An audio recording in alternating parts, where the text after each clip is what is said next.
Hey guys, what's up and welcome back to the Smalletics YouTube channel. So today we are doing a what's in my gym bag video. So I'll be kind of unpacking my gym bag for you guys, but it's sort of like at home edition because your girl hasn't been to the gym in, I don't know, are we even counting anymore? It's been, I don't know, 4 or 5 months. I have not been to a gym or lifted heavy weights. However, I have tons of resistance tools that I still use, such as TRX, bands, all this stuff. And you guys see it on my Instagram all the time, and that's probably one of the top DMs I get is just, where did you get that? Where did you get that? Where did you get that? So I'm gonna show you guys everything I've been training with in my gym bag at home gym for the last few months. And I will also put all of the links in the description below in case there's something that's missing from your gym bag that you wanna add to it as well. Remember to give this video a like and subscribe, and let's jump into it. Okay, so to start, this is my trusty gym bag. I've had it for many years now, and it's made by a brand called Air, A-E-R. To be honest, they were a startup when I bought from them. I don't know if they still manufacture bags, but I got it because it's a really minimalist design. It's like a slinger, like over the shoulder bag. And I heard they were really durable, and I liked it, so I went for it. So this is the gym bag that I use whether I'm going up to the roof to do a workout or I'm heading out to an actual gym, which, like I said, has not happened for me in a long time. Okay, so let's get started. First of all, my shoes. Everyone on Instagram always asks me this too. I wear Nike Metcons. This is a cross-training shoe. It's a very well-known shoe, really popular shoe. I probably do not use it so much for running at all, but for anything you do in the gym, lifting weights, if you do a HIIT workout, if you're doing anything where you have to lift and jump and maybe short bursts of running, such as a HIIT, it's really good for that. I've used Metcons. You know, this is the Flyknit version. They have tons of different kind of fabrics, but the shape stays the same. I've used Metcons for at least 5 or 6 years, and I will probably never buy another training shoe. They're made by Nike, and what's great about them is they're totally flat. And when you're lifting weights, the reason why it's important to have a flat shoe is because you have better contact with the ground. Also, it helps engage your posterior chain, so the back of your body, hamstrings, glutes, these types of things, more effectively. Because if you're wearing a running shoe and lifting weights, imagine, you know how on a running shoe there's thick heels that tips you up just slightly up onto your toes, and then what happens is during your workouts you're actually using more of your anterior muscles, so your quads, which you probably don't want to be doing all the time. I know for me, I'm quad dominant, so I want to be using my posterior chain as much as possible, developing my hamstrings. So it's good to have a flat shoe. In general, if you don't want to buy training shoes or you're just getting into lifting, you're not ready to invest, you can also just take your shoes off and lift barefoot for your squat and your deadlift, and that's totally fine. The other thing is, the reason why I keep these in my bag instead of wearing them to the gym is because I like my training shoes to stay clean. As you can see, these, like, I just hit myself in the face. These look like they're new. They're actually 2 years old, and that's because I never wear them outdoors. It's just like a thing. I will wear running shoes to the gym and then change into these when I get there. It's just kind of like my indoor training shoes. Okay, next up is my water bottle or a shake bottle. This is just a simple hydro flask. It keeps anything hot or cold for literally ever, it seems. I'll put ice cubes in here and the next day there will still be ice cubes. Or if I put a matcha in here, the next day it's still a hot matcha. It's kind of wild. So usually have a hydro flask, preferably a 1 liter instead of an 18 ounce, a little bit bigger. And if I have to pack a shake, meaning if I know I'm gonna get hungry or it's leg day, I need that extra intra-workout nutrition, I would put a shake in here, a protein shake, and bring an extra water bottle for water. If I'm not gonna eat while I work out, then I'll just put my water in here. So this is always a must. Hydration is really important, especially if you're looking to improve your metabolism. You should be having about 3 to 4 liters of water per day for petite women in general. Okay, getting into the goodies. I'm gonna pull out a heap of bands and we're gonna go over all the differences. Bands are an amazing amazing tool to add to your gym bag, especially in the absence of heavy weights. They're very versatile. There's a lot you can do with them. You can do almost every exercise with them. Sometimes you have to anchor it to something, but a lot of times you can just use your own body. So starting with the pull-up bands. So pull-up bands are typically these longer ones you'll see on Amazon or whatever. Again, I'll put the link in the description below. Here's 2 of them. These are longer bands that are meant to help with assisting you in a pull-up. So you would place it around a bar like so. Pretend my arm's a bar. You would pull it down like this, put your foot through this and do a assisted pull-up. However, you don't need to use them only for assisted pull-ups. You can use them for anything else you can imagine. You can do good mornings, you can do banded rows, seated or bent over. You can do tricep extensions, you can do overhead extensions.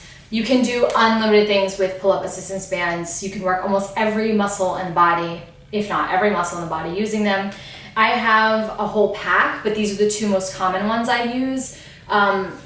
I have a thin one that I use for a lot of upper body stuff, bicep curls, triceps, rotator cuff stuff, and then I have a thicker one that I'll use for more back stuff, rows, and we have some super thick ones which I'll show you guys in a second that are really good for squatting and legs. But these ones are, because they're like lighter and they're easier, these are always in my workout bag.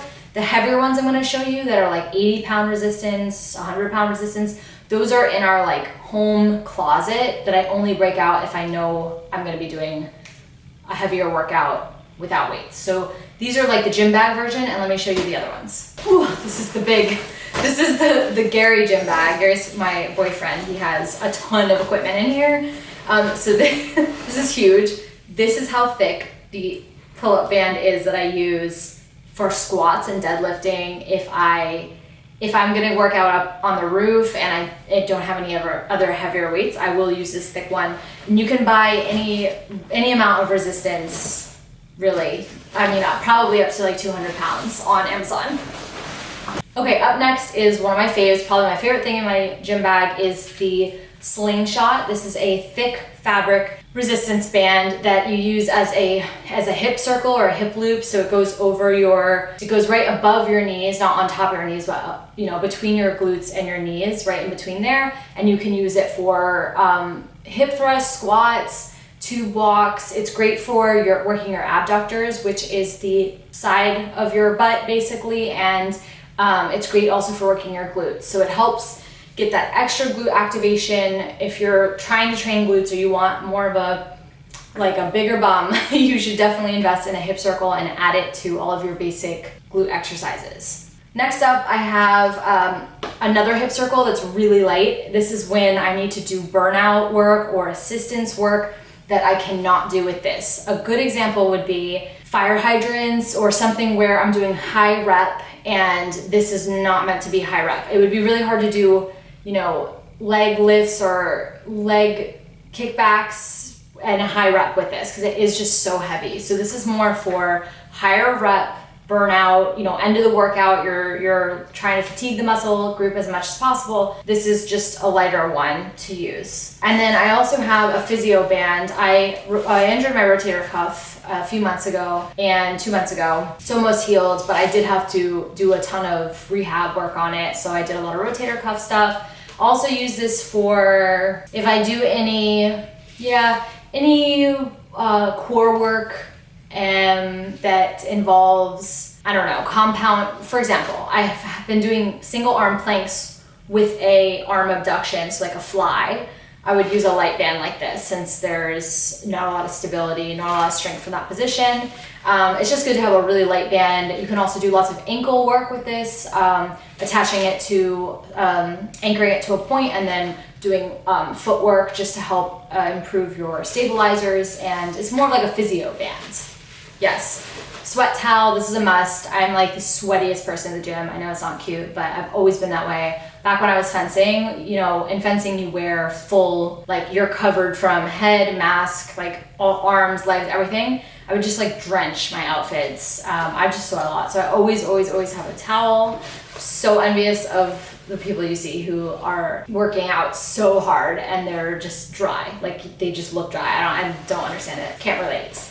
Okay, next up, this would be in my gym bag if I was actually going to the gym. This is a ankle attachment mostly for kickbacks or any leg work you would use on a cable machine. If I was doing glute work on a cable machine, I would need this. And I just don't really like using the dirty ones at the gym that are really nasty. I like having my own, but I haven't used this in months, so there's that.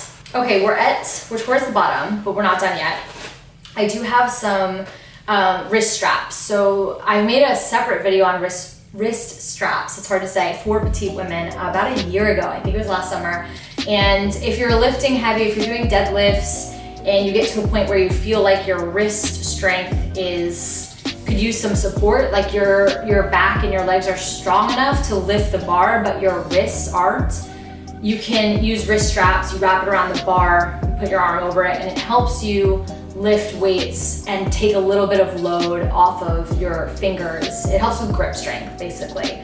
Just like chalk helps. It's another alternative to chalk or workout gloves. I love these. I haven't used them in months because I haven't been doing barbell work, but if I was doing barbell work, I would absolutely take these to the gym with me. Just checking if there's anything in the pockets. I think there was, yeah. This is like a random thing, but it's always on me. It's just Glossier lip balm, thebomb.com. I just always have it on me, in case your lips just get a little chapped in the gym. It's just convenient to have. Okay, now we're gonna get into a couple other essentials that are not in that gym bag. I probably have to carry them separately with me when I do go up to the roof to do my workouts. I have a pair of two 12-pound dumbbells. I got these a really long time ago off of Amazon. This is what I've been training with for most of the summer. I've been able to make awesome gains with not heavy weight by using time under tension, slowing down the movements, and doing more sets. So I also made a separate video on that if you guys want to see more about how to get strong at home right now. You absolutely can do it with very little weight. Helps to have some kind of dumbbell, but these are the dumbbells I've been using for most of my workouts. Okay, I'm going back into the Gary bag because it has some stuff that I use pretty often. So one is a TRX strap. I know this seems like a lot of equipment. I don't use it in every workout, but every week there's a workout that would involve a combination of these things. So TRX is a suspension resistance system. In case you never heard of it, what that means is you can attach this to, you can get a door attachment over the door, so you can use it inside your apartment or house, which is awesome. That's what I do.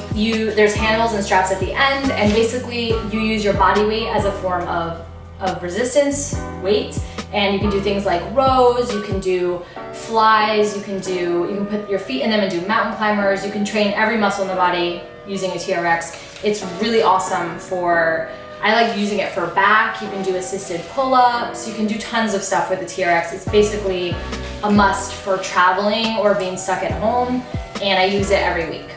Okay, the last really essential thing that I have in my gym bag is a speed rope that I customized a few years ago to actually fit me as a 5'1" woman. I don't know if they sell this exact one anymore. This is a Buddy Lee speed rope. So a couple important things, it basically turns endlessly, like it can't get, when you're jump roping with like a crappy rope and it gets like that, it's like all stuck, it doesn't do that. It'll just basically go forever, which is what makes it a speed rope. It also, you can just take the cap off and cut it and then make it customized. I'll use this if I want to get in a little, a metabolic hit in after a workout, or if I do it as my form of cardio for a few minutes. It's just a nice alternative to walking, running, or doing a HIIT workout or cycling. It's just like an extra thing to have and to like switch things up.